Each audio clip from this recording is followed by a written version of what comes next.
This video is going to be going over how to write investor outreach that actually gets responses so you can confidently book meetings and raise your round without wasting months trying to figure it out yourself, paying your interns, your analysts to do it for you, or handing over an investment bank $15,000 every single month for introductions.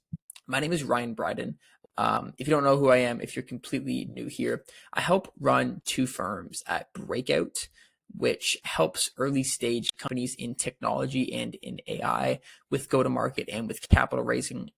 And we also help out at Apex Ascension, which does the same thing for early stage teams in healthcare. And over the last about 2 years or so, we have worked with 40 plus B2B companies. We have booked over 350 introductory meetings with investors and have helped multiple teams secure term sheets and close their rounds. And our business development work and these systems we've created that I'm about to go over has gotten us recognized as certified product experts on leading sales tech platforms like Clay and Smartlead. So while we may not be the typical investment banking look and have that same kind of history there, we're definitely taking a modern approach to BD work and have had some pretty good results in the last year or so. And I want to go over how we are writing copy to investors and how you can do so if you are a early stage technology or healthcare company. The first part that I do want to get into is on the mindset and the approach that we're taking into this. So how to frame pitch to match what these people are actually looking for. So most founders that we have worked with approach investor outreach completely wrong, right? You're not closing a sale. You're inviting somebody to partner with you on a project that has been your pride, your joy for years, right? Investors are not looking for hype. They're looking for alignment. So they want to know things like, does this founder know what they're doing? Is this opportunity credible? Is this even worth my time, right? If your outreach reads like clickbait, like corporate fluff, you will get ignored. The difference between, traditional sales copy and how you would write when trying to sell to a customer versus writing to investors, sales copy is designed to create urgency and overcome these objections from prospects. Fundraising copy is designed to establish trust and signal competence. Your goal is not to convince somebody with hype. It's literally just to prove that you're worth meeting. You should make it clear on why they should care. You should remove anything that sounds super desperate. You don't need an investment from these people. And you should be direct about the opportunity, the stage, and the traction. The biggest advantage that founders have when it comes to getting in touch with investors is that these people want to talk to great companies, right? They want to know what you're building, what your plans are, how to get involved. Their capital is going to be flowed somewhere, so you may as well make sure that it is yours. That's the biggest advantage that founders have and the difference between fundraising copy and sales copy, right? The other thing is that founders think that investors want some big vision, and to some extent they do, but making arbitrary claims with little evidence to show does a lot more harm than good to your company and what you're building, right? So it's trying to say things like we are revolutionizing the industry. Not the best thing to say. Saying something like we've grown 45% month over month for the last 2 quarters. A lot better, right? Tangibility. Your job before a firm has any idea about you or your product is to reduce uncertainty. Investors, they see thousands of pitches. The ones that they take seriously make it easy to trust them before they know you, before they know anything else about your company. Good outreach also shows that you understand the investor's goal when looking for firms to put their money into, which is return on capital, right? Like as big as the vision and the goal of the company is, they're not here to support your dream. They are here to make money, right? And as great as strategic partners are, and alignment about the overall mission is, an investment team is looking for the highest probability vehicle for them to 10 to 100x their investment. So show why your company is a great bet, frame your ask in terms of the upside, and make it obvious that there is a gain from their end. The other thing is most founders dance around the pitch, or they try to make the approach to an investor less transactional than it actually is, right? So Framing sentences like, we'd love to connect to discuss potential synergies. Not good, right? Say, hey, we're raising 2.5 million to expand our manufacturing and to hit 5 million ARR. These people are busy. Respect them. Tell them exactly how much you're raising, what it's for, why it matters now, and why you are a value add to the portfolio. The last thing that I have kind of on this mindset, this frame idea, which might be the biggest problem that I've seen founders in approaching, but it's framing the ability to invest in your company as a value add opportunity for their portfolio, right? You are giving these people access to something extremely valuable, and you need to act like it, and your message needs to reflect it.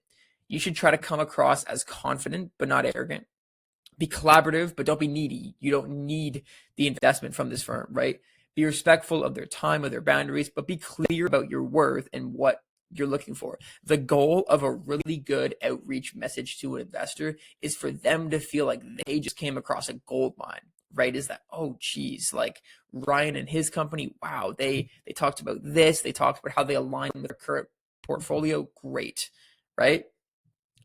You should nail your mindset before you write a word to investors. Too many people treat investor outreach like sales spam, thinking that they need to persuade or wow people with hype over a 50-word email, right? These people are not customers, they are partners. They are simply betting on you to make them more money.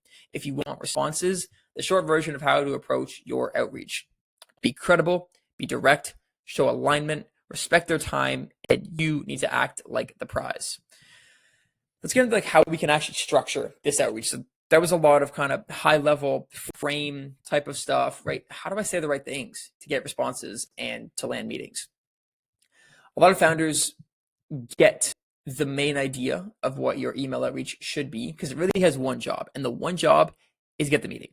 That's all you're trying to do. You're not trying to secure an investment in a 50-word email to a person. No, you're trying to get them to meet with you for 30 minutes. That's all that you're trying to do. The easiest and the simplest structure that we have seen continuously work over and over is a 4-part copy structure right here. Context: why them, why now?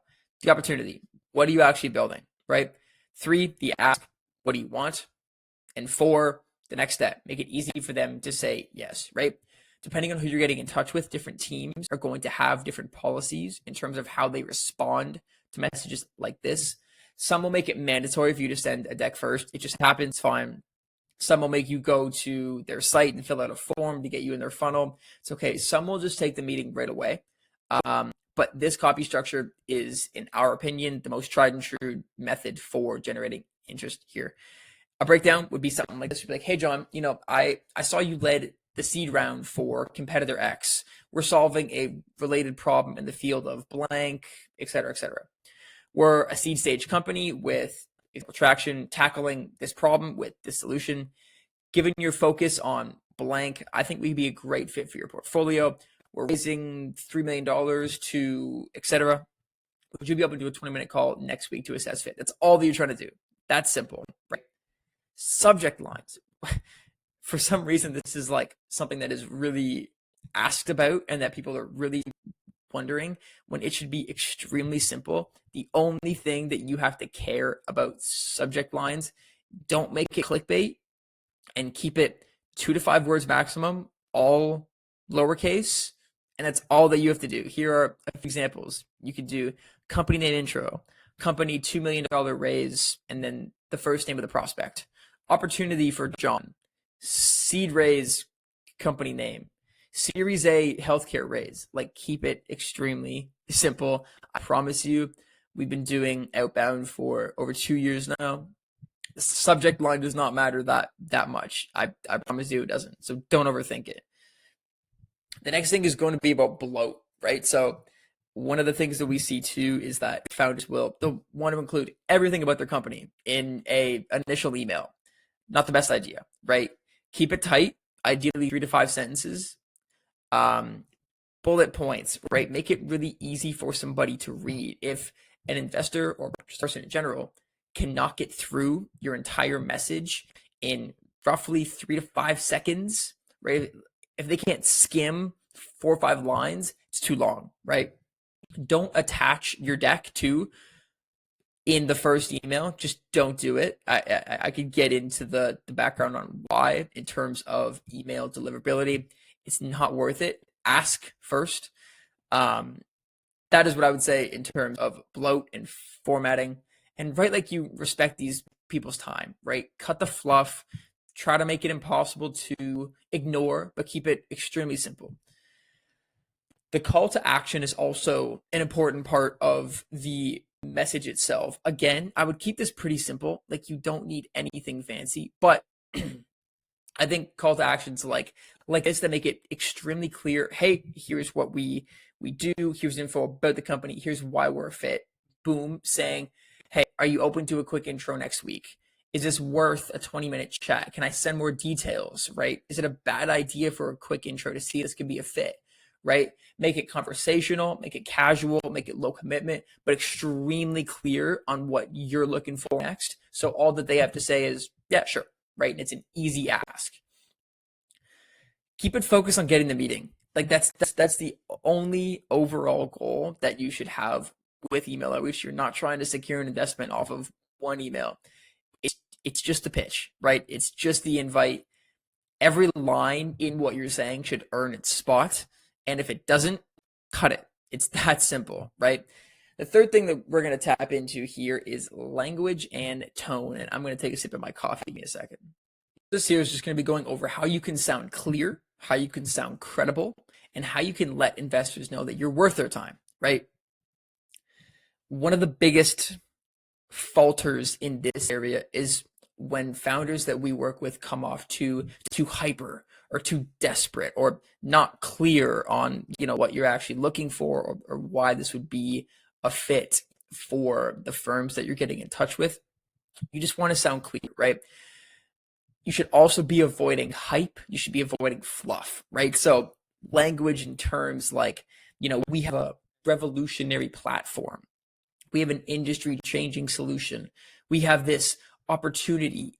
It just doesn't mean anything because put yourself in the shoes of an investment firm, right? If you're getting 10, 20, 50 of these messages every single week, well, I'm going to take the bet on not 50 people have a industry changing product, right? Show traction with real numbers, describe what you do, and let them decide if it's exciting, right? Quantitative data and numbers is the best thing that you can do in your outreach to show competence and not be over the top and not be needy, right?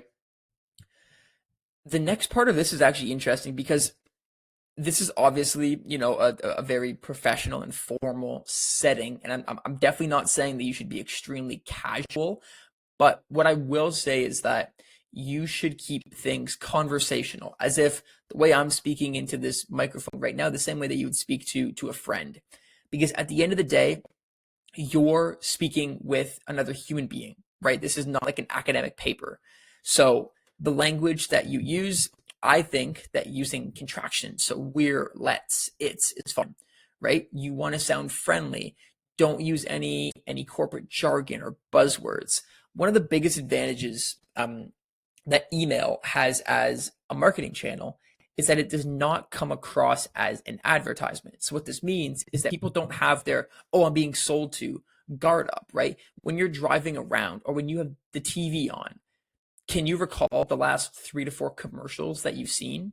Probably not, because you have your sales guard all the way up. And so because of this, you just completely ignore what's in front of you. With email, because there's emails that you receive that aren't salesy, right, or that have nothing to do with that, your guard's a bit more down. And so you're usually more receptive to the person on the other end. And that's one of the main pieces that we have is that, hey, if we can sound conversational and casual, we have a much better chance of actually breaking through to this person, right? So using formal language like, hey, John, is this worth a quick intro call, right? Not saying we'd appreciate the opportunity to explore potential strategic, like just not worth your time, casual, simple, right? Be confident, right? Like one of the biggest things you have to overcome in the outreach process is the power frame, right? And this is a sales thing, but at the end of the day, right, you're going to this company for support. So in your copy, you have to make sure that you kind of have the opposite that is conveyed, right? So if you're trying to use phrases like, if you're willing, we'd love to connect, or, hoping that you might find this important, right? This kills trust, and what it does is immediately places you at a low value, even if you were building the next, this is supposed to say Facebook. um, Investors want to see your value, right? So showing confident, backing that up with like actual traction numbers is one of the best way that you can frame your company as an opportunity and not just a charity ask, right? The next thing I have on language and what to actually say is be clear, right? Us founders, we love to sound smart. We just do. But investors want to know what the hell that you do. When it comes to sales copy, when it comes to fundraising copy, some of the best stuff that we have ever written that has led to eventual term sheets, that has added, thousands in MRR for companies, that has hundreds of meetings, could be understood by a 12-year-old. I seriously mean that, right? Phrases like, we're unlocking human potential through cutting edge AI solutions. No, we're an AI SaaS for e-commerce brands doing 100K MRR, we're growing 10%. Perfect, right? Investors already know that you're smart. There's no reason to confuse them with a bunch of more jargon on what you and your company does. One idea to take this a bit further is this framework that I've created. I actually just put a post out about this the other day, but it's this 5 or 6 word thing to explain what you do, and it's the sentence, we are like blank but for blank. The reason that this works is because people want to connect to things that they already know. So a few examples, right, is like saying, hey, we're like Tinder but for the stock market, or we're like Uber but for your morning coffee, or we're like Shopify but for AI chips, right? What this does is it allows people to connect to the baseline of what your company does and what your model is, just to get that service level feel of what you do and the industry that you serve. And so by saying lines like this, or by coming up with something that's relevant for your company, in 3 to 5 seconds, you can have an investor know, 80, 90% of what you actually do and how you do it. So I'd highly recommend, at least in an introductory email to somebody who doesn't know you, to use a line like this. Last thing I have here is on the idea of show, don't tell, right? Your outreach should only be trying to sell curiosity and the idea of opportunity, right? Show off traction and why you're the right fit to be met with by this investor group. One of the best ways to do this is simply just to use quantitative figures. So saying, we're the best team to solve this. No, our team is X Google and X Stripe. We have 10 plus years in payments. This is a big market opportunity. No, it's a $3 billion TAM with 40% year-over-year growth in LATAM, right? Traction numbers, data. A study from 2006 from the Journal of Consumer Research backs this up on a science level, that using quantitative specific claims can increase persuasiveness of an argument by about 25%. If you notice, that's exactly what I just did right there. But your job is to reduce uncertainty, right? Make it easy for people to believe you. Replace hype with hard facts. That's all you're trying to do. And replace empty claims with details that these people can actually trust, right? Write like you're somebody worth betting on. Tone is not decoration. It's the difference between getting ignored and getting a meeting secured, right? Cut the hype, cut the fluff, replace adjectives with real data, and be confident. That's all you have to do. Don't try to sell people on the first email. Show them that you are the founder and you are building the company that they want to be backing, right? How can you use this guide? So I hope that what I've just gone over for the last 20 minutes or so, you've come to the realization that you likely don't need a $15,000 investment bank to make introductions for you. You can do this yourself. And that's exactly why we built this guide. If you want to run this yourself, here's what I would do next to kind of sum up everything that we have just gone over. Use the mindset shift that I touched about to frame your outreach. Follow the 4-step structure so that every single email that you're sending has a purpose. Nail the language and the tone to sound credible and that you're worth meeting. Build an investor list carefully and target the right people matching your company. Test, track, and improve focus over time. This works, but it does take time and it does take focus. That is the honest truth about it. How we can help. If any of the following scenarios are how you are feeling about your raise right now, our teams at Breakout and Apex would probably be a good fit to help.